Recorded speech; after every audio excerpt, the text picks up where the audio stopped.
हरे हरे, हरे कृष्णा कृष्णा कृष्णा हरे हरे, हरे राम राम राम हरे हरे।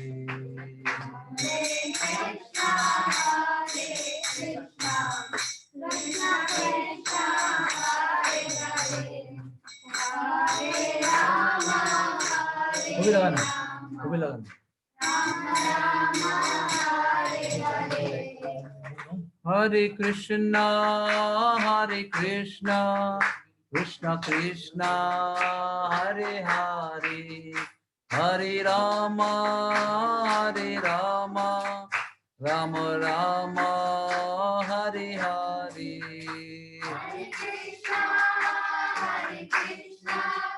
कृष्णा कृष्णा हरे हरे, हरे राम राम राम हरे हरे। जय जय प्रभुपाद जय जय प्रभुपाद।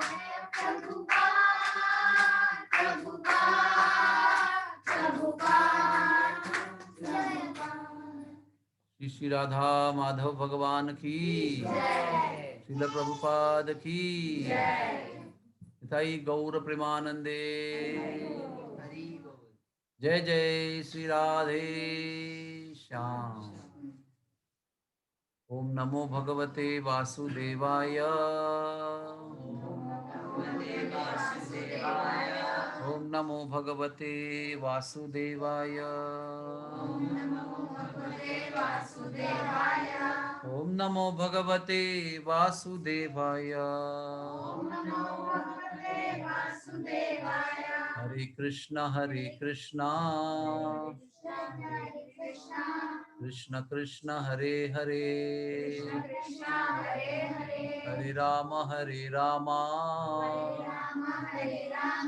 राम राम हरे हरे। श्री राधा माधव भगवान की जय, श्रीमद् भागवत ग्रंथ महाशय की जय। तो आप सबका आज के इस चंडीगढ़ की सभा में स्वागत है। कुछ लोग बम्बई से भी बैठे हैं, उनका भी स्वागत है। आनंद गोपाल प्रभु और रास गौरांग प्रभु और अंजलि माता जी और कनिका माता जी, आपका भी स्वागत है। आज हम श्रीमद् भागवत के प्रथम स्कंद से 8वें अध्याय से पढ़ने वाले हैं। इसका नाम है कुंती माता जी की प्रार्थनाएं। आपको थोड़ा सा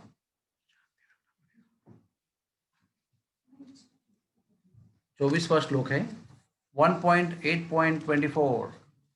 विशान महाग्ने पुरुषाद दर्शना असत्सभाया वनवास कृच्छ्रतः मृधे मृधेने मकमहारथास्त्रो द्रौण्यस्त्र शास्मा हरेर्भिरक्षिताः।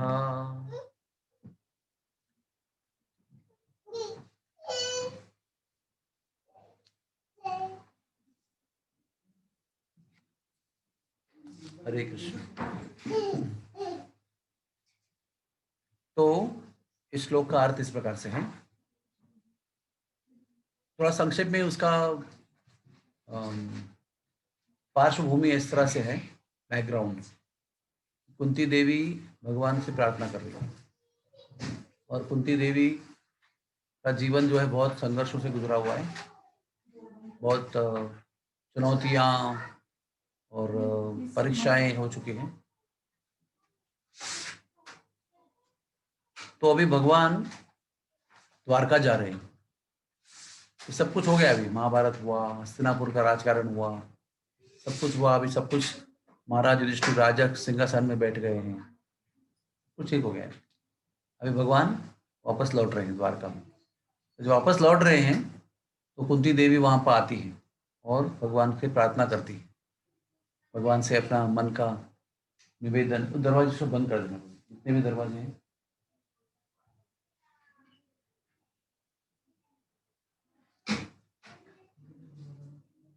तो वो बता रही है कि थोड़ा इतिहास को वो संक्षेप में वर्णन कर रही है क्या क्या हुआ। उसमें कह रहे हैं कि मेरे बालक को विष दिया गया, विषान महाग्नि, विषान यानी विष दिया, महाग्नि यानी वारणावत के जंगल में जलाने का प्रयास किया गया। पुरुषा अध, पुरुषा अध का मतलब है हिंस्र जानवर, राक्षस, मनुष्य भक्षी, पुरुषा अध कहा गया।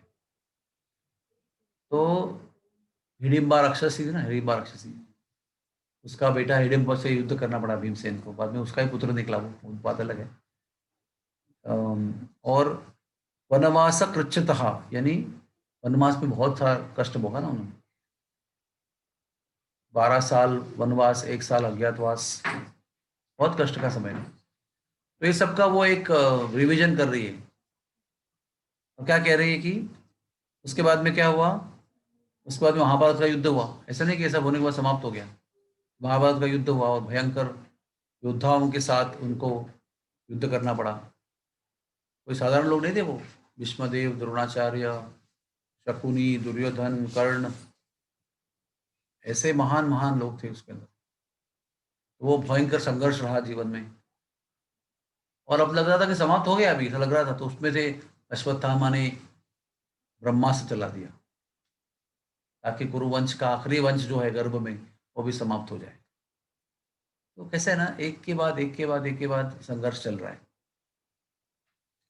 तो वो ये कह रही है कि इतने संघर्ष आए लेकिन आपने हमको बचाया।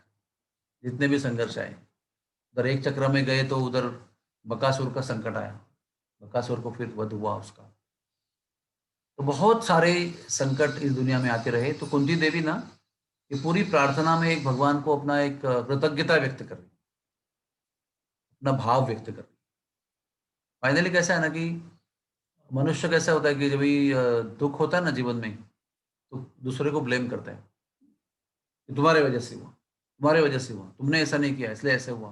बीवी को बोलेंगे, पति बोलेंगे, पति बीवी को बोलेंगी, और कोई किसी को ऑफिस के बॉस को बोलेगा, ये सब उनकी वजह से हुआ।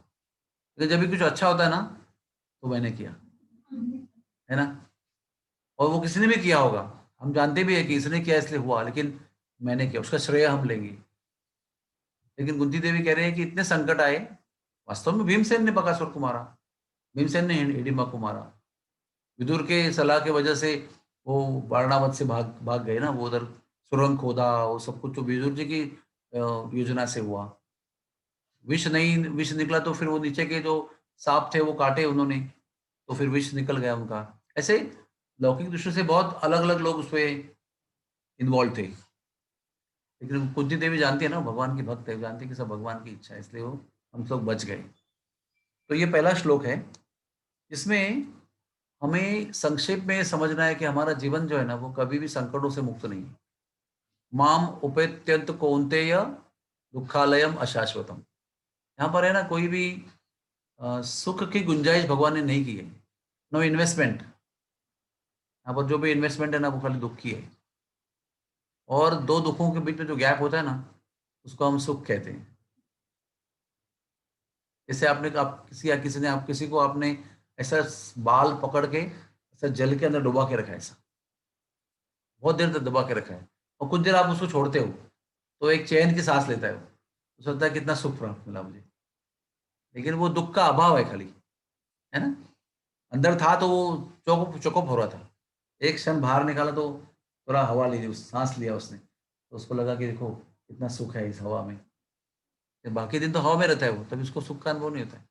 दुख का अभाव यही सुख का अनुभूति है। दुख का न होना, बीच में गैप होता है ना, थोड़ा सा थोड़ा विश्राम होता है बीच में। लेकिन बंद करना दरवाजा से प्लीज। तो अम, संक्षेप में हम सब लोग को ये बात हृदय में बसानी है कि इस दुनिया में केवल दुख का अभाव जब होता है ना, तो ये इसको हम सुख मानते हैं। वास्तव में सुख नहीं है वो। सुख और दुख ये सापेक्ष कल्पना है, रिलेटिव कंसेप्ट। और आनंद ये सकारात्मक कल्पना है।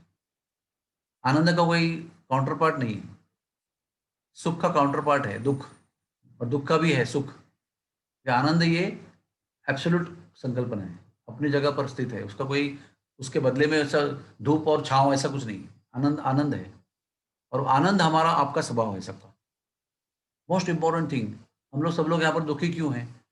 क्योंकि हमें आनंद की, हमारा जो स्वभाव है, जो हमारी मूल स्थिति है आत्मा की, उसको कहते हैं स्थायी भाव, तो कहते हैं कॉन्स्टिट्यूशनल पोजीशन। वो जो स्थायी भाव है वो आनंद का है, और हम आनंद को खोज रहे हैं लेकिन गलत जगह पे ढूंढ रहे हैं। यहाँ पर नहीं है आनंद। जैसे करेले के बेली पर हम आम ढूंढ रहे हैं, तो आप पूर्व से जाइए, पूर्व से पश्चिम से जाइए, दक्षिण से जाइए, उत्तर से जाइए, करेले में आपको करेला ही मिलेगा, आम नहीं मिलेगा। कितना भी आप बुद्धिमान होंगे, आपको हाईटेक टेक्नोलॉजी होगी, तो करेले पर आपको आम मिलेगा नहीं, क्योंकि करेले में आम की व्यवस्था नहीं है। आम मिलेगा तो आम के पेड़ के पास ही मिलेगा, वो भी मई महीने में जाएगा तो मिलेगा, जनवरी में नहीं मिलेगा। इतना स्पेसिफिक है वो। वैसे आत्मा का जो आनंद है वो केवल भगवान के ही पास है और नहीं है। और भगवान के पास भी जाएंगे और शरणागति के भाव से नहीं जाएंगे, मतलब आम के पेड़ के पास जाएंगे लेकिन जनवरी में जाएंगे, तो आम का पेड़ होने पर भी आपको आम नहीं मिलेगा। भगवान के पास जाएंगे और शरणागत हो जाएंगे तो आपका कनेक्शन बनेगा, तो आपको आनंद का अनुभव हो। ये मेन समझने वाली बात है। आपने कितना भी हाथ पांव हिलाए ना इसमें, कितना भी कष्ट किया ना दुनिया में, फिर भी आपको यहाँ पर सुख का अनुभव नहीं है, केवल दुखी दुखी। ये बहुत ही महत्वपूर्ण बेसिक बात है, जो हमें सबको एक बार जीवन में समझना चाहिए कि this world is not meant for happiness. और जिस वर्ल्ड में हैप्पीनेस नहीं है, उसमें आप कितना भी ढूंढेंगे तो भी आपको वो नहीं मिलेगा। रखा ही नहीं तो कैसे मिलेगा?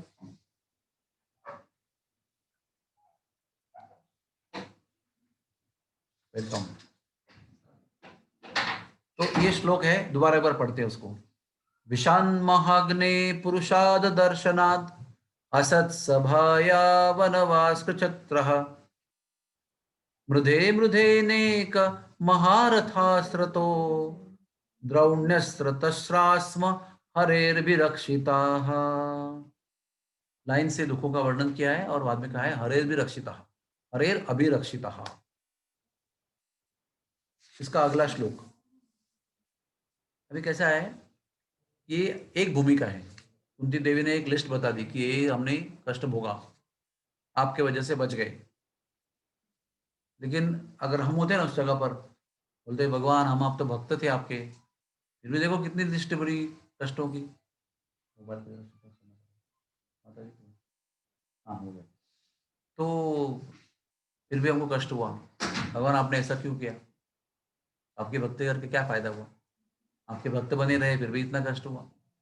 अरे लोग तो वो कष्ट से मुक्ति करने के लिए भक्ति करते हैं, और आपको आपके साथ भक्ति करके बाद भी हमको इतना कष्ट हुआ। ये हमारा मूड होता। लेकिन अभी ध्यान से सुनिए कुंती का मूड क्या है। एक साधारण व्यक्ति और एक भक्त के विचार करने में कितना अंतर होता है। वही चीज है, एक घटना घटी है तो भक्त क्या सोचता है और आम आदमी क्या सोचता है, इसमें जमीन आसमान का अंतर है। वे कुंती क्या सोच रही है? विपदा संतुता शश्वत तत्र तत्र जगत गुरो भवतो दर्शनम यस्याद अपुनर्भव दर्शनम। अभी हम बोलेंगे भगवान बस करो, अभी फुल स्टॉप लगा दो तकलीफों को, बहुत दिन हो गए, अभी थोड़ा रिलीफ दे दो अभी आप। तो वो ऐसा नहीं कह रही है।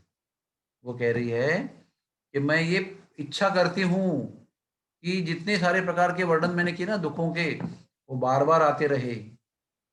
और क्यों बार बार आते रहे? क्योंकि हर बार जब आए तो आप आए, आपका दर्शन हुआ, और आपका दर्शन हुआ तो दोबारा जन्म मृत्यु को देखने का जरूरत नहीं पड़ेगी। ये सोचने का तरीका है। This is called as completely revolutionary way of thinking. हर व्यक्ति सुबह उठता है ना, चाहे हम हो या संत हो या कोई नहीं आम आदमी हो, कोई भी हो, सुबह जब उठता है सोचता है कि आज के दिन में ना दुख नहीं होना चाहिए।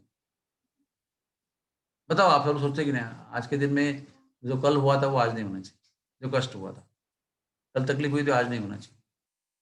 और आज सुख मिलना चाहिए। ये हर एक व्यक्ति सोचता है, और हर एक व्यक्ति सुख चाहता है और दुख नहीं चाहता है। दिस इज कॉमन, क्योंकि स्वभाव आपका आनंद का है ना, इसलिए। लेकिन यहाँ पर कुंती देवी ऐसा एक क्रांतिकारी इच्छा प्रकट कर रही है कि मुझे दुख मिलने दो, तो जितने दुख हुए ना, वो सिलसिला चलते रहने दो, क्योंकि संतों की दृष्टि अलग होती है। हाँ, वैष्णवेर क्रिया मुद्रा विज्ञे न बुझाए। जिस तरह से वैष्णव सोचते हैं ना, आम आदमी नहीं सोच सकता है।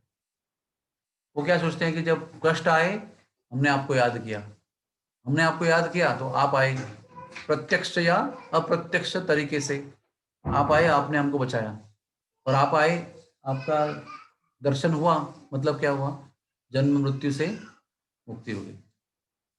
तो प्रभुपाद जी ना तात्पर्य में बहुत सुंदर बात करते हैं।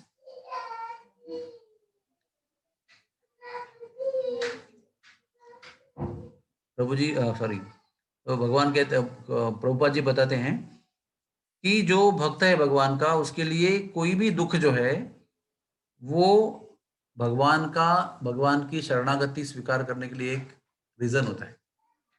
कोई भी संकट हो, भगवान की शरणागति लेने के लिए, भगवान की आश्रय ग्रहण करने के लिए एक और मौका है उनके लिए। और भगवान की याद करने का भी एक और तरीका है, कोई भी संकट है तो। क्योंकि ना हम लोग भी ऐसे होते ना, बहुत सुख आया ना तो भगवान की याद नहीं करते, भूल जाते हैं। सुबह जब कर लिया तो दिन भर भूल जाते हैं, क्योंकि इतना सुख है, पैसे आ रहे हैं, प्रमोशन हो रहा है, बहुत सारा चीज हो रही है, तो सुबह जब कर लिया, लेकिन दिन भर बाद में याद नहीं आता है, उसी में लगे रहते हैं। हाँ, लेकिन दुख आया तो क्या होता है, अगर आप भक्त हैं, दुख आया तो तुरंत हे भगवान, हे भगवान कहाँ हो आप, ऐसा बोलेंगे। तो एक तरह से ना, एक बहुत विशेष बात आपको समझना जरूरी है। सुख और दुख, सॉरी, पाप और पुण्य, इनमें से अच्छा कौन सा है, बताइए, और बुरा कौन सा है? यस, आप बता सकते हैं, पाप और पुण्य में प्रेफरेबल क्या है, पाप की पुण्य? वो पुण्य कह रहे हैं, आप क्या कह रहे हैं? अंजलि माता जी क्या कह रही हैं? प्रभु जी दोनों ही चेन्स हैं। दोनों ही क्या है, दोनों ही चेन है? हाँ जी। अच्छा, both are binding. Both are binding, या गुड, ओके। तो एक मिनट ना, जरा थोड़ा सा एडजस्ट करता हूँ इसको जरा।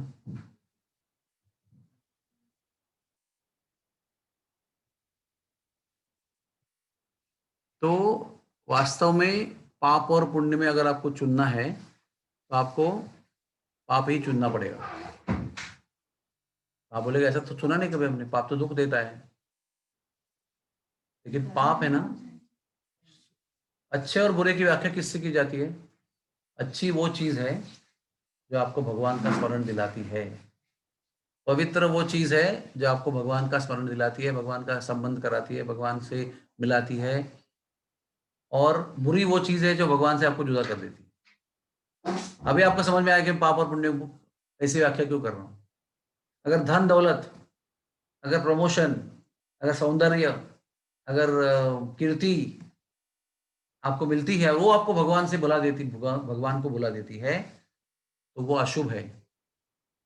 और अगर आपको दर्द हो रहा है, आपको कैंसर हो गया है, आपको बहुत पैसे नष्ट हो गए, आपके घर भी नष्ट हो गया, बहुत सारे संकट आ गए, और आपको भगवान की याद आई, तो वो भी शुभ है आपके लिए। जो भी वस्तु आपको भगवान की याद दिलाती है, स्मृति दिलाती है, वो शुभ है। इसलिए दुनियादारी की व्याख्याएं जो है ना, वो इससे पूरी उल्टी होती है। दुनिया में क्या कहते हैं, अरे कितनी कृपा हो गई हमारे ऊपर, देखो छोटे घर से बड़े घर में आ गए, देखो इतनी सी नौकरी करते थे पहले, देखो चाय बेचते थे, प्रधानमंत्री बन गए, कितनी बड़ी कृपा होगी भगवान की। ये सब कृपा नहीं है भगवान की। अगर उस यात्रा में, चाय के वाले से लेकर प्रधानमंत्री तक की यात्रा में अगर भगवान की स्मृति रही, तो वो सब शुभ ही शुभ है, और नहीं रही तो फिर अशुभ ही अशुभ है। और ये शुभ है कि अशुभ है, ये केवल आप जानते हैं, मैं नहीं जान सकता। आपके जीवन में धन दौलत आने के बाद में वो आपके लिए शुभ है या अशुभ है, ये केवल आप ही कह सकते हो, क्योंकि आप ही जानते हो कि आपको भगवान की स्मृति हो रही है कि नहीं हो रही है। तो कुंती देवी की विचारधारा यही है। वो क्या कह रही है, constantly remembering the lotus feet of the Lord means preparing for liberation from birth and death. भगवान की स्मृति, नित्य स्वरूप में, नित्य रूप में होना, इसको मुक्ति कहते हैं। जन्म मृत्यु के कष्ट से मुक्ति प्राप्त हो जाती है। इसलिए वो बुद्धिमान स्त्री है। ये हमारे इतिहास में बहुत सारी ऐसी स्त्रियां नहीं है, बहुत गिनी चुनी स्त्रियां हैं, उनको विदुषी कहा गया है। ये द्रौपदी है, कुंती है, एक सीता है, एक अहिल्या है, एक अनसुया देवी है, मैत्री मैत्री मुनि की कन्या एक है। ऐसे बहुत कम स्त्रियां हैं जो ऐसे स्तर पर हैं, तो ऐसा सोच सकती है, इतनी हिम्मत कर सकती है। आप कह सकते हैं अगर आपके जीवन में कैंसर हो गया है तो हमारा भगवान बार बार कैंसर होता रहे, ठीक ही ना हो, ऐसा बोलेंगे आप? बोल सकते हैं? अब एक बार कीमोथेरेपी किया, वो ठीक ही ना हो, बार बार होता रहा कीमोथेरेपी, ऐसा नहीं कह सकते ना हम लोग।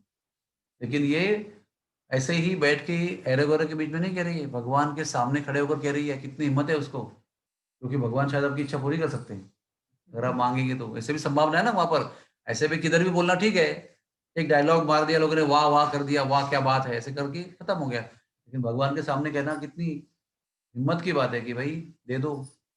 तो क्यों कह रहे वो? क्योंकि उनको विश्वास है कि जब कष्ट होता है तो आपकी याद आती है, और आपकी याद ही इस कष्ट से परमानेंट मुक्ति पाने का एक ही रास्ता है। क्या श्लोक है वो? अंत काले च मामेव स्मरण मुक्त्वा कलेवरम।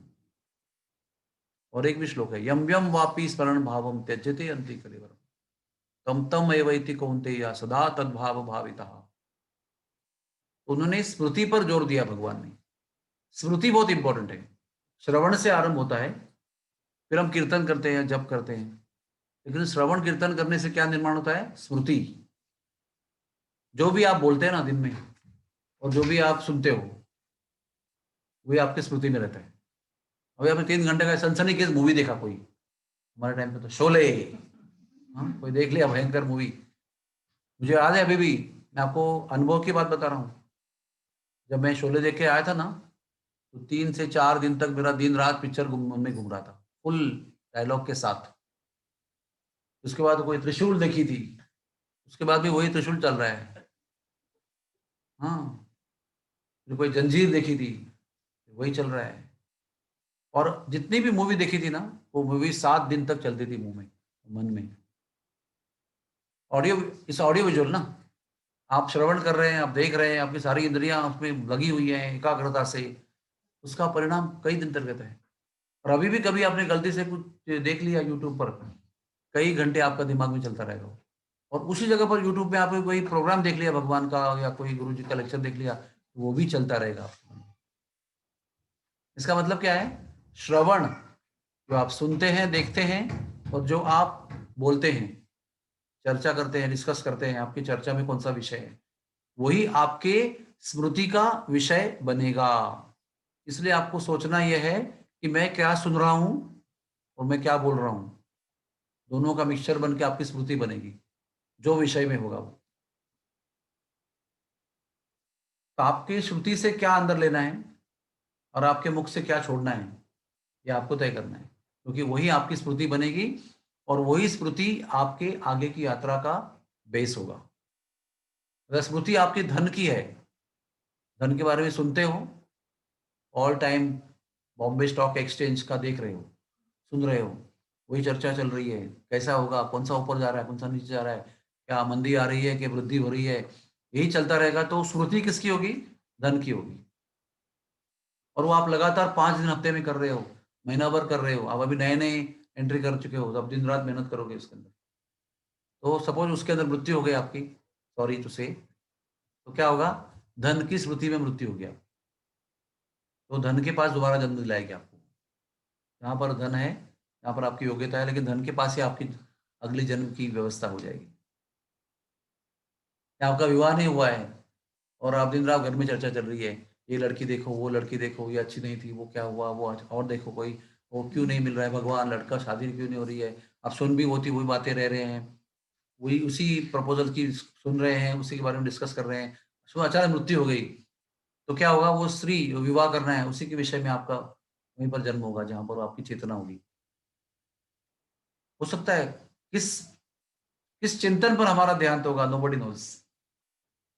कोई कह सकता है क्या? तो आपको प्रैक्टिस करनी पड़ेगी उसकी। फॉर्मूला बता दिया आपको। तो सुनेंगे, जो कहेंगे वही स्मृति बनेगी। तो आपको भी तय करना है सुनना और बोलना क्या है। और दिन रात अगर भगवान के विषय में सुनते रहेंगे, दिन रात उनके विषय में बोलते रहेंगे, तो स्मृति भी उनकी बनी रहेगी। बॉम्बे में एक विवाह चल रहा है आज, है ना। तो दिन भर जो विवाह में थे वो शाम को भी उसके बारे में बात करेंगे, और सपने में भी वही आएगा, वो जिलेबी कितनी बढ़िया थी, और दूल्हा कितना सुंदर था, दुल्हन कितनी सुंदर थी।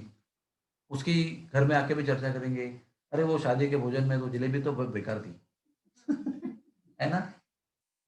अरे देना तो घी से दे दे कम से कम, वो तेल वाले क्यों दी। ये चर्चा होती है कि नहीं घर में, बताओ आप मुझे। अक्सर शादी में जाने के बाद क्या चर्चा करते हैं, भोजन में क्या अच्छा था क्या खराब था। फर्स्ट चर्चा करेंगे खराब क्या था, बहुत देर के बाद में अच्छा का धुरी से बोलेंगे। तो जो सुन रहे हैं, चर्चा कर रहे हैं, उसकी स्मृति बनेगी। तो कुंती देवी आपको यहाँ पर एक अच्छा फॉर्मूला बता रही है कि संकट आने पर स्मृति भगवान की होती है, अक्सर होती है, आम आदमी भी करता है। तो स्मृति भगवान की होती है तो वो मुक्ति का कारण बन जाती है। इसलिए वो कहती है विपदा संतुता शश्वत तत्र तत्र जगत गुरु, बार बार आने दो उसको। और अभी अभी क्या कह रही है, उसका भी कहना क्या है, अरे भगवान जब संकट थे तो अभी आप हमारे साथ थे, हर समय हमारे साथ में आते थे, कहीं कहीं प्रकट हो जाते थे। आप असत सभा में कहीं भी नहीं थे, द्रौपदी का वस्त्रण हो रहा था, असत सभा या वर्णन किया ना पहले उधर, असत सभाया वनवास कृत्युता। अभी आप कहीं भी नहीं थे, लेकिन द्रौपदी ने पुकारा हे गोविंद, तो आप आ गए वहां पर। कैसे आ गए, अम्बरा अवतार के रूप में आ गए, वस्त्र अवतार के रूप में आ गए, अनंत वस्त्र अवतार रूप में बचाया आपने। तो आते हैं आप, ये विश्वास है भक्त को। इसलिए बार बार कह रही है हिम्मत के साथ कि इतने संकट आए और आपने हमको हर समय आकर डायरेक्टली और इनडायरेक्टली बचाया। अभी सब कुछ ठीक है, अभी शायद कोई संकट की इतनी गुंजाइश नहीं है। सब तो दुष्कृतना थे, राक्षस प्रवृत्ति के लोग थे, वो सब नष्ट हो चुके हैं। और अधर्मी राजा था, अभी धर्मी राजा, धार्मिक राजा युधिष्ठिर महाराज मेरे पुत्र, अभी राज्याभिषेक हो चुका है। अभी टेंटेटिवली कोई संकट आने की संभावना नहीं है, और अभी आप जा रहे हो, हमारे लिए यही संकट है, हमारे लिए यही संकट है। आप बोलेंगे कितना अच्छा है, अभी प्रमोशन भी हो चुकी है, तो हमारे मन क्या है बातें भी हो चुकी है, अभी तो कोई जरूरत नहीं भगवान, आप अभी you can go, your job is done. जब जरूरत पड़ेगी तो बुला लेंगे आपको, तब आ जाना। नहीं, वो बुद्धिमान सोच रही है, वो जानती है कि जब तक ये थे ना तब तक सब कुछ सही था। अभी लग रहा है सब कुछ सही है, लेकिन सब कुछ गड़बड़ होने वाला है क्योंकि ये जा रहे हैं। तो केंद्रीभूत भावना क्या है, भगवान है। भगवान का होना या नहीं होना, यही आपके सुख और दुख और शुभ अशुभ का प्रमाण है। आपके जीवन में भगवान है तो आपका जीवन शुभ स्थिति में है, और आपके जीवन में भगवान नहीं है तो आप कितने भी धनी होंगे तो आप अशुभ स्थिति में है, क्योंकि आपको कब माया घसीट लेके नीचे कोई गारंटी नहीं है। आपका धनी घसीटेगा, आपका सौंदर्य घसीटेगा, अगले उस पर वर्णन करेंगे वो कि ऐसी कौन सी चीजें हैं जो होने से भगवान का ध्यान हम परिणाम कारक रीति से नहीं कर सकते, इफेक्टिवली भगवान का ध्यान नहीं कर सकते। तो क्या कह रहे हैं आगे, जन्म ऐश्वर्य श्रुत श्रीभिर एधमान मदह पुमान नैवार हत्या विधातांतु नैवार हत्या विधातुम वै त्वाम अकिंचन गोचरम। इसको ठीक से पढ़ेंगे। हे भगवान, आप केवल उनके लिए ही प्राप्त हो सकते हैं। कौन है वो, जो वास्तव में अकिंचन गोचर है, गरीब है, दीन है, दीन। और उसे विरुद्ध दिशा में सोचेंगे तो कौन आपको पा नहीं सकते हैं इफेक्टिवली, जिनका जन्म बहुत उच्च कुल में हुआ है, जन्म। दूसरा ऐश्वर्य, जो बहुत ऐश्वर्य संपन्न है, धनी कम परिवार के हैं, संपन्न परिवार के। तीसरा जो बहुत विद्या विभूषित हैं, हाईली एजुकेटेड। और चौथा बहुत सुंदर है। देखो आपको फिल्म स्टार्स बहुत कम वक्त मिलेंगे जो बहुत सुंदर होते हैं, मतलब तथाकथित सौंदर्य उनका, लेकिन आम आदमी से ज्यादा सौंदर्य होते हैं, है ना। बहुत सारा मेकअप करते हैं, लेकिन उसमें से आपको बहुत कम वक्त मिलेंगे। क्योंकि सौंदर्य एक ऐसी चीज है ना, वो इतना गर्व पैदा करती है कि मैं सुंदर हूँ। यही बात है, बस मैं सुंदर हूँ, यही बात पर ही जिंदगी चली जाती है और भगवान भगवान कुछ याद नहीं आता है। और कोई हमारे इतना सुंदर व्यक्ति सामने आया ना आपने, तो पता है क्या होता है? हाँ, ठीक है। एक जोक है ना, the most beautiful lady met another beautiful lady and she said, हाँ ठीक है, दैट्स ओके, नथिंग ग्रेट। क्योंकि वो एनवी भी होती है ना, हमारे ऊपर कोई सुंदर होगा तो। सुंदरता एक ऐसी चीज है, एक मेरिलिन मेनरो नाम की एक सुंदर स्त्री थी, मेरिलिन मेनरो, जो हमारे बचपन के टाइम पे बहुत बड़ी हीरोइन थी। आप लोगों को पता नहीं होगा कि नहीं, मतलब 19 सेंचुरी 20 सेंचुरी के शुरुआत के हाफ में वो बहुत बड़ी, इतनी बड़ी सुंदर थी वो कि कई देशों के राजा और राजपुत्र उसके पीछे थे विवाह कराने के लिए। प्रपोजल देने को कौन आ रहा है?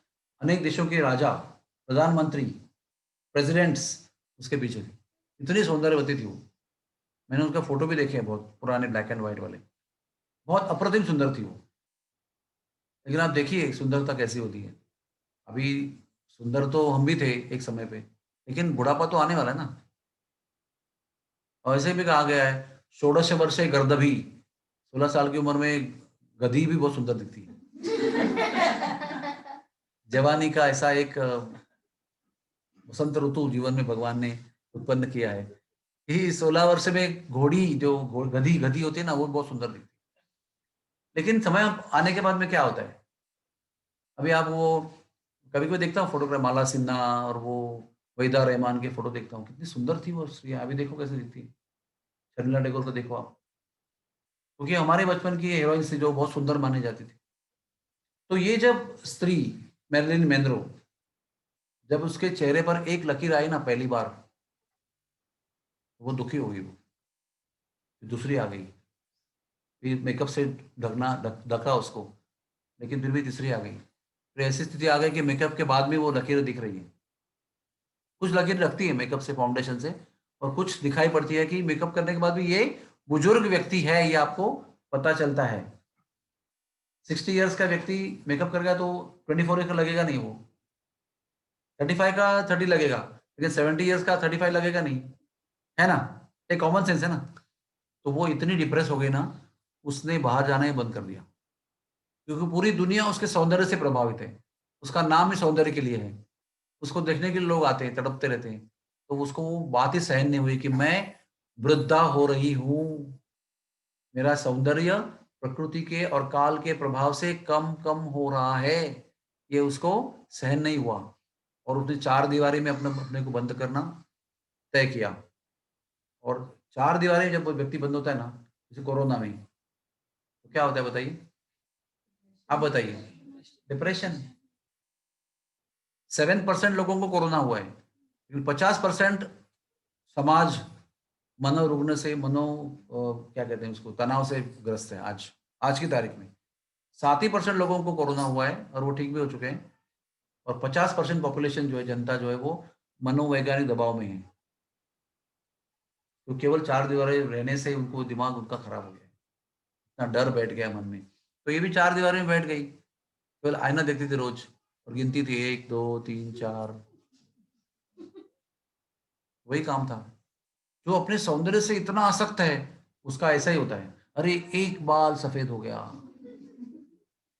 वो हमारे बचपन में हम तो चावल में रहा करते थे। तो जो जो व्यक्ति ऐसे ही अभी 35 40 में जा रहे हैं ना, उनके एक एक बाल पकते थे, तो ऐसे छोटे छोटे बच्चों को बुलाते थे, बेटा उखाड़ दो उसको। हम जाके उनके एक एक बाल ढूंढ के उखाड़ते थे, उसकी जगह नए आते थे फिर बाद में। ये स्थिति है। धन की भी ऐसी स्थिति है। धनी व्यक्ति को भगवान की याद नहीं आती कभी। हाँ, तो कहने का तात्पर्य आगे बताता हूँ। आखिर में उसने आत्महत्या कर ली। विश्व के सबसे सुंदर युवती ने केवल बुढ़ापा आ रहा है इसी एक विचार से, कि उसको स्वीकार नहीं कर पाई वो, और यदि उसने आत्महत्या कर ली। तो कहाँ गए वो सब राष्ट्रपति और राजकुमार? वो सब कहाँ गए? अपनी जगह पर रह गए। ये ढेर हो गई, अपनाया गया उसके शरीर को। क्या हुआ सौंदर्य का? वो सब तथाकथित सौंदर्य वाला शरीर ना, वो जमीन के अंदर के मिट्टी बन गया वो। इस पर हम लोग इतना नाज करते हैं, इतना गर्व करते हैं, इसको दुलारते हैं, इतना मेकअप, शैम्पू, क्या क्या इतने करोड़ों की इंडस्ट्री चलती है इसको सजाने के लिए। जो सुंदर नहीं है उनके लिए भी, सुंदर है उनके लिए भी। लेकिन दोनों जो सुंदर है भी और नहीं भी, उनका आखिरी अंजाम क्या होता है? बुढ़ापा। मेरी मम्मी अभी 92 ईयर्स की है। आप मेरे मम्मी का फोटो देखिए ना, 19 साल का, तो मेरे पिताजी एकदम दिल से बताते थे हमको कि मैं बहुत ही मोहित हो गया था, एकदम भ्रमित हो गया था उनका सौंदर्य देखकर, मेरी मदर का। आज देखेंगे ना, तो वो 35 की 31 किलोज़ की है और इतने क्या कहते हैं उसको, रिंकल्स पड़े हुए हैं हर जगह पर, याददाश्त नहीं है, इतने लंबे घुटने तक काले घने बाल थे जो 80 साल तक काले थे। 92 में इतनी जर्जर हो चुकी है वो। आप यकीन नहीं करेंगे कि यही स्त्री का ये फ़ोटो है। और मैं जब जन्म हुआ मेरा तो 36 साल की थी माँ, जब मैं समझदार हो गया तो माँ 50 साल की थी। तो वो भी इतना सुंदर फ़ोटो था माँ का, 50 साल का भी। लेकिन आज वहाँ कहाँ है सौंदर्य? शरीर में सौंदर्य नाम की एक वस्तु ही नहीं है कि भाई ये नाक सुंदर थी, वो भी सुंदर दिख रही है, ऐसे भी नहीं है। तो हम लोग आसक्ति और मन उन पर लगाते हैं जो चीज़ नष्ट ही होने वाली है। तो ये हुआ सुंदरता का, चलो श्री। फिर उसके बाद में क्या कहा है? ऐश्वर्य। कितने लोग धनी है दुनिया में इसमें, लेकिन जब मरते हैं तो सब कुछ बच्चों को छोड़ के जाते हैं, है ना? उनका सुंदर जीवन भर तो कमाने में जाता है और उसको भोगते कौन है? उनके बच्चे या उनके बच्चों के बच्चे। इतनी मेहनत करने के बाद में जीवन भर लगने के बाद में भी समाधान नहीं होता है, और भी और चाहिए और चाहिए और चाहिए और चाहिए लगे रहते हैं उसके अंदर। हमारे पास जितना है मुझे और चाहिए, आपके पास जितना है आपको आपसे और चाहिए, और सबसे भारत का धनी व्यक्ति जो है उसके पास जितना है उसको उससे भी और चाहिए, और जो विश्व का सबसे बड़ा धनी व्यक्ति है वो सोचेगा कि मुझे उससे भी ज़्यादा चाहिए। बना रहूँ मैं टॉप पोज़ीशन पे और मेरे पोज़ीशन से भी ऊपर चला जाऊँ। I want to earn. अभी मेरे पास अगर 85 बिलियन डॉलर्स है तो मैं 100 को टच करना चाहता हूँ। This is the whole life. और ये चक्र के अंदर, धन के चक्र के अंदर कहाँ भगवान मिल सकते हैं आपको? इतना ऐश्वर्य है, खर्च करने में कोई कठिनाई नहीं है, जो चाहे आप एक प्लेन खरीद सकते हो, एक टापू खरीद सकते हो। वो था ना माइकल जैक्सन, उसका एक टापू था पूरा, 75 मिलियन डॉलर्स का एक टापू था, पूरा बेट उसका था समुद्र के बीच में, और वो केवल अकेले रहता था, ना उसकी पत्नी थी ना कोई परिवार था। एक डॉक्टर था उसको जिसने उसको मार डाला आखिर में, और ढेर सारे नौकर थे, लेकिन मालिक एक ही था उसके अंदर, पूरे टापू के अंदर। पूरा फ्रस्ट्रेटेड था, इतना सब होने पर भी एक दिन मर गया, मतलब मार दिया गया उसको। यश था, कीर्ति था, ऐश्वर्य था, सब कुछ था। इतना यश था उसके पास कि वो एक बार अंधेरी में आया था, इंडिया में, अंधेरी में आया था, बड़े कॉम्प्लेक्स में। तो आप जानते हैं ना वो कैसे होते हैं फिल्म स्टार, वो बड़े मशहूर लोग कैसे होते हैं, ऐसा हाथ ऐसा लोगों को लगाते हैं, लोग ऐसे ऐसे ऐसे करके उसका हाथ लगाते हैं। तो उसका हाथ जिन जिन आदमियों को, खास करके औरतों को जहां जहां लगा ना, उन्हें 7 दिन हाथ नहीं धोया आपने। ये हकीकत है। अभी आप हंस रहे हैं, लेकिन हमारे में ऐसे लोग हैं कि माइकल जैक्सन का हस्त, क्या कहे उसको, शुभ हस्त का स्पर्श मेरे हस्त को हुआ, ये मेरा हस्त कितना भाग्यवान है। तो वो हाथ नहीं धोया 7 दिन तक, और उसका अंतिम स्थिति क्या हो गई? एक तो इतना विफलग्रस्त था, इतनी दवाई खाता था तनाव की, ना कोई सुख है, ना कोई पत्नी है, ना कोई कोई प्रेम करने वाला है, सब लोग चोर है, सब लोग लूटने के लिए, फंसाने के लिए बैठे हुए हैं। साजिश करके उसको दवाई एक्स्ट्रा देके उसको खत्म कर दिया गया, उसकी प्रॉपर्टी को चोरने के लिए। किधर है ऐश्वर्य? किधर है? कहाँ है तुम्हारा जो, जिसके लिए आप इतना लड़ रहे हो? वो कहाँ है? आपके साथ में मदद करने आ रहा है, आपको बचा रहा है, इसमें आप इतने आसक्त हो? जन्म ऐश्वर्य अवश्य, अभी श्रुति, श्रुति यानी क्या? ज्ञान। अभी हमारे कॉलेज के समय पर ना, जब हम लोग का सबका रैंक आया था महाराष्ट्र स्टेट में, तो उसमें जो फर्स्ट 5 रैंकर्स थे ना, इतने दिखने में ग्रुप थे, लेकिन बड़े बुद्धिमान थे। बाद में आईआईटी के एंट्रेंस में भी उनका रैंक सेकंड, 7th, 9th ऐसे आया।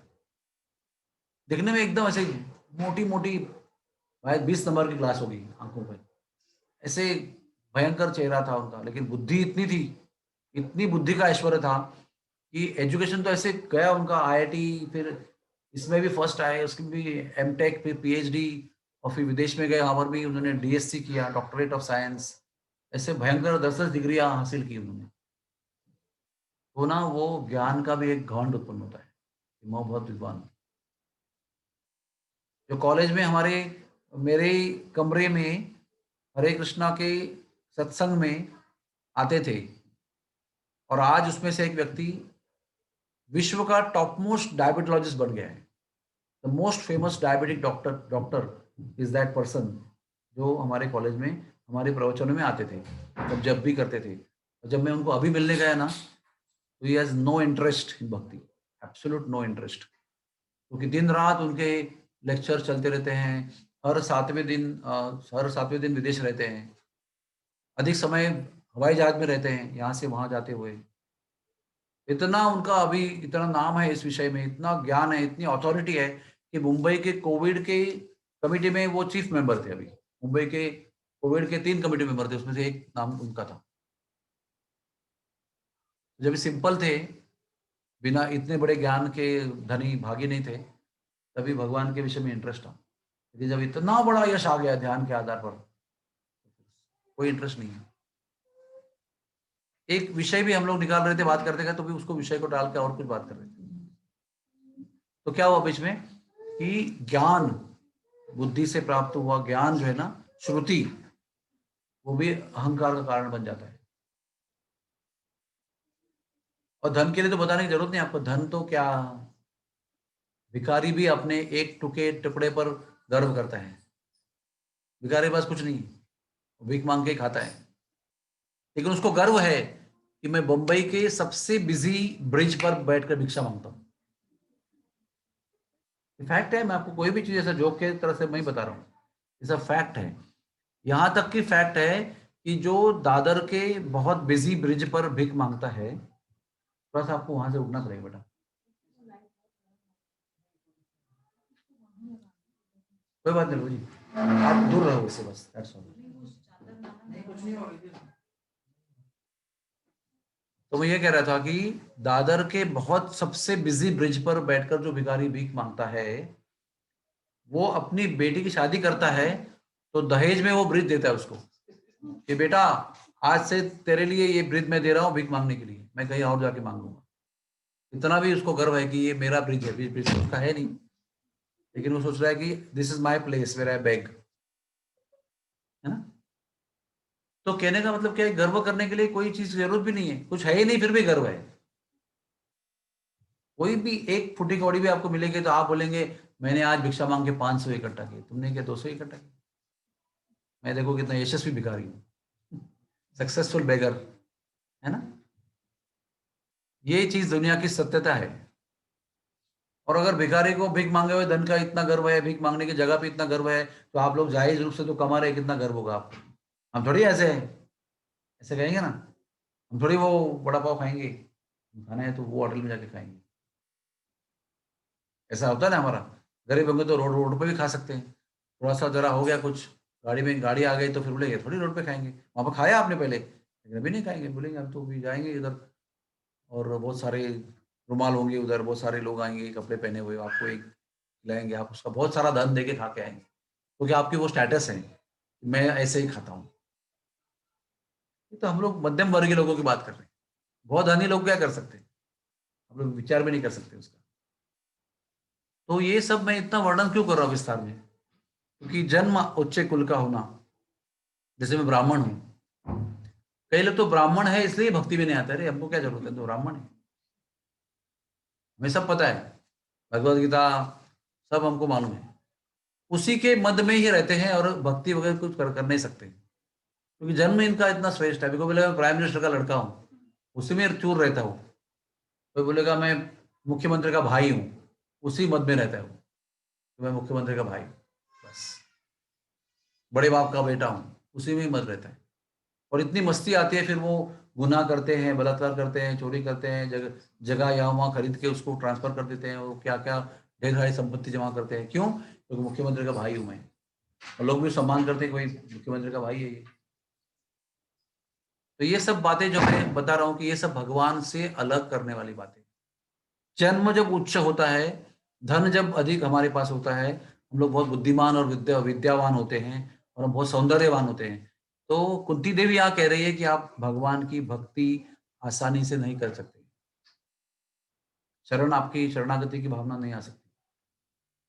तो कोई हादसा हो गया, समझो कोई फ़िल्म स्टार को हादसा हो गया और चेहरे पर ही कुछ हो गया उसके, 4-5 टाँके आ गए, सौंदर्य नष्ट हो गया, तो वो नम्र हो सकता है। जिस पर गर्व था वही खत्म हो गया, अभी क्या करें? ये शांति कहाँ पाएँ? तो शायद भगवान की भक्ति में आ सकते हैं। लेकिन आमतौर पे नहीं आएगा वो। अगर यशस्वी होते रहेगा ना, you will not come. Because you don't need god ना। When you are too successful, why you need god? आपको ज़रूरत नहीं भगवान की। ज़रूरत कब होती है? जब आपको कुछ अचीव नहीं हो रहा है। आपको चाहिए लेकिन आपको मिल नहीं रहा है वो। तो भगवान, सोमवार शंकर भगवान, मंगलवार गणपति भगवान, रविवार सूर्य देव, ऐसे जाते हैं हम लोग फिर याचना करने के लिए। लेकिन सब कुछ आपको मिल रहा है तो आप क्यों जाएँगे उधर? कुछ किधर भी नहीं जाएँगे। उल्टा गर्व से कहेंगे, ये लो चेक, वो मंदिर में जाके दे के आओ। इतना गर्व से कहेंगे, I am giving God also to build this temple, I am giving God the house, उनको मैं एक घर बना के दे रहा हूँ। भक्ति भाव से नहीं कर रहे। एक अपना एक प्रस्थ जो है ना, अपना एक स्थिति है, पोज़ीशन है, उसको बनाने के लिए कर रहे हैं। तो कुंती देवी बहुत समर्पक बात कर रही है। वो कहते हैं जो जन्म से श्रेष्ठ है, धन से श्रेष्ठ है, बुद्धि से श्रेष्ठ है, विद्या से श्रेष्ठ है, सौंदर्य से श्रेष्ठ है, वो आपकी शरणागति ग्रहण नहीं कर सकते।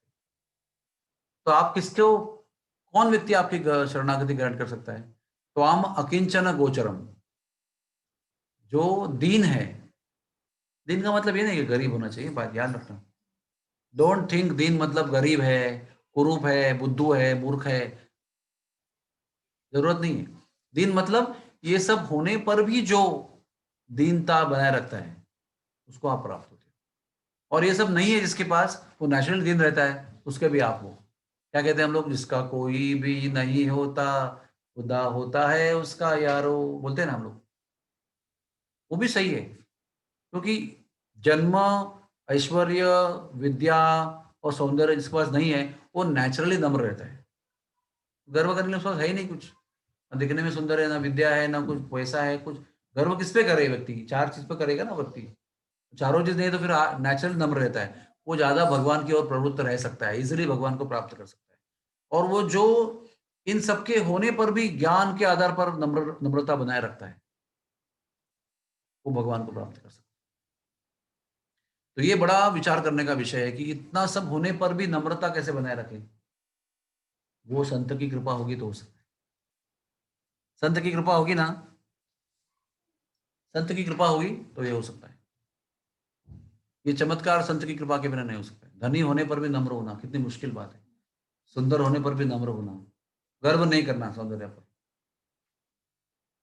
संत की कृपा से हो सकता है। और तृणादपि सुनीचेन तरोरिव सहिष्णुना मानिना मान देना कीर्तनीय सदा हरि। वही व्यक्ति, जैसे कुंती कह रही है, निरंतर भगवान का स्मरण कर सकता है, जो नम्रता को बनाए रखता है, जो दूसरों को आदर देने में तत्पर रहता है, चाहे वो अच्छा हो, बुरा हो, छोटा हो, बड़ा हो, आदर के योग्य हो ना हो, लेकिन एक भगवान का अंश के रूप में उसका आदर करने के लिए वो प्रवृत्त रहता है हमेशा। ऐसा ही व्यक्ति भगवान के नाम का निरंतर स्मरण कर सकता है। ये भी इंपॉर्टेंट फॉर्मूला है। आपको इच्छा जरूर है भगवान का स्मरण करने की, लेकिन उसमें खंड खंड क्या होता है? हमारा अहंकार उसमें बार बार खंड डालता है। सुबह आप नम्र थे, दिन में आप थोड़ा तन के खड़े हो गए, शाम को फिर नम्र हो गए, सुबह उठे जब करने लगे तो वापस नम्र हो गए। तो इसमें खंड है ना, इसमें वो क्या कहते हैं, इसको सातत्य नहीं है, कंटिन्यूटी नहीं है उसके अंदर। सततम कीर्तन तो माम नहीं है, बीच में खंड पड़ रहा है। और सतत कीर्तन किए बिना, ब्रज के एक संत हैं बहुत, उन्होंने कहा है कि 23 मिनट, 23 घंटे 59 मिनट आप अगर भगवान को याद करते हो और 1 मिनट भूल जाते हो, तो भी भगवान की प्राप्ति नहीं होती। इतना गहन विषय है ये। अभी 23 घंटे 59 मिनट जो भगवान को याद कर सकता है बिना भूले, वो भी कितनी बड़ी अचीवमेंट है। सो कभी रहा है फिर वो, मतलब नींद में भी उस स्मरण कर रहे हैं ना वो। अगर ऐसे व्यक्ति की अगर व्याख्या करते हैं हम लोग, जो 23 घंटे 59 मिनट याद करता है, मतलब वो नींद में भी कर रहा है और जागृति में भी कर रहा है, मतलब निद्रा में भी वो कर सकता है, इतनी उसकी स्थिति हो चुकी है। और वो भी अगर कहते हैं 1 मिनट भी भूल गया ना, तो भगवान की प्राप्ति नहीं हो सकती। इसका मतलब ये हुआ कि सतत भगवान की स्मृति बनाए रखना कितनी आवश्यक चीज है। क्योंकि जब वो बनाए रहती है स्मृति, और कभी भी मृत्यु होती है तो वो स्मृति के समय ही होगी और भगवान की प्राप्ति होगी, है ना? आपको पता नहीं मृत्यु कब होगी, और अगर स्मृति आपकी निरंतर बनी रही है तो आपको कभी मृत्यु होगी तो आप भगवान की प्राप्ति कर सकते हैं ना।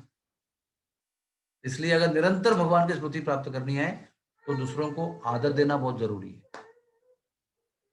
मोस्ट इंपॉर्टेंट थिंग, दूसरों को सम्मान करना। और वो कैसे हम कर सकते हैं? अगर मैं आपसे धन से बड़ा हूं और आप धन से छोटे हैं मेरे से, तो मैं आपका आदर करना स्वाभाविक नहीं मेरे लिए। मैं आपसे ज़्यादा सुंदर हूँ, आप इतना सुंदर नहीं हो, तो मेरे लिए आपका आदर करना इतना स्वाभाविक नहीं है। मैं अगर उच्च कुल का हूँ, आप मेरे से नीचे कुल के हो, तो आपका आदर करना मेरे लिए स्वाभाविक नहीं है, इट्स नॉट नेचुरल। तो फिर कौन से प्लेटफ़ॉर्म पे मैं आपका आदर कर सकता हूँ? कौन-सा ऐसा प्लेटफ़ॉर्म है जिसके ऊपर वैसे ही मैं सोचूँगा उस प्लेटफ़ॉर्म पर, तुरंत आपका सम्मान करूँगा? कौन-सा प्लेटफ़ॉर्म है वो? सोल। जब मैं सोचूँगा कि मैं भगवान का अंश हूँ और मैं सोचूँगा कि आप भगवान के अंश हो, तो आदर उत्पन्न होना बहुत सहज है। वो ऐसा एक स्थिति है, ऐसा एक प्लेटफ़ॉर्म है कि जिस स्थिति में जैसे ही आप सोचोगे कि मैं शायद धनी होऊँगा, प्रधानमंत्री होऊँगा देश का, लेकिन मैं भी आत्मा हूँ, सच्चिदानंद आत्मा, ममैव वांछो जीवलोके, और ये भी सच्चिदानंद आत्मा, ममैव वांछो जीवलोके हैं। जिस तरह से आत्मा होने के नाते मैं सम्माननीय हूँ, वैसे आप भी सम्माननीय हो, मैं आपका आदर करता हूँ। एक ही प्लेटफ़ॉर्म है। मतलब क्या? नम्रता, है ना? प्लेटफ़ॉर्म क्या है वो? नम्रता का प्लेटफ़ॉर्म है। जब आप एक-दूसरे को समझते हो कि ये भगवान का अंश है, तो फिर आप कुत्ते को भी सम्मान करोगे, क्योंकि कुत्ता भी भगवान का अंश है। फिर आप बिल्ली का भी करोगे। उसको हैट-हैट नहीं करोगे, सम्मान करोगे। तो आप सभी जीवों में भगवान को देखेंगे। वो जो स्थिति है ना, ब्रह्मणा गविहस्तिनी विद्या विनयेन संपन्ने, ब्रह्मणा गविहस्तिनी शुनि चैव सुपाके च पंडिता समदर्शिना। यानी विद्या जब विनयता मतलब विनम्रता के साथ में होती है ना, तब वो बहुत श्रेष्ठ बन जाती है। और वो क्या करती है, जब विद्या विनय नम्रता के आधार पर होती है, तो वो क्या निर्माण करती है, फिर वो ब्राह्मण को, हाथी को, हाँ, गाय को, इंसान को, चांडाल को, कुत्ते को, सभी को एक ही भाव से देखते हैं, और एक ही भाव से मतलब भगवान का अंश के रूप में देखकर उनका सम्मान करते हैं। तो ऐसा ही व्यक्ति भगवान का निरंतर स्मरण कर सकता है, ऐसी व्याख्या चैतन्य महाप्रभु ने की है। तो ये बहुत ना गहरे विचार की चीजें हैं जो कुंती माताएं बता रही है। कुंती की प्रार्थना ऐसे ही नहीं भागवत में आई है वो। एक एक वो ऐश्वर्य संपन्न स्त्री थी, राजस्त्री थी ना वो, लेकिन उनकी प्रार्थना को भागवत में एंट्री मिली है। भागवत में उसका प्रादुर्भाव कर दिया गया है। सुखदेव जी ने भी उसको उचित समझा कि इनकी प्रार्थनाओं को भागवत में परीक्षित महाराज को इमरजेंसी में बताना चाहिए। अगर वो कहते हैं कि 7 दिन का ही समय है, तो मोस्ट इम्पोर्टेंट चीज़ें हैं उसको बताओ, बाकी सब बताने के लिए समय नहीं है इनके पास।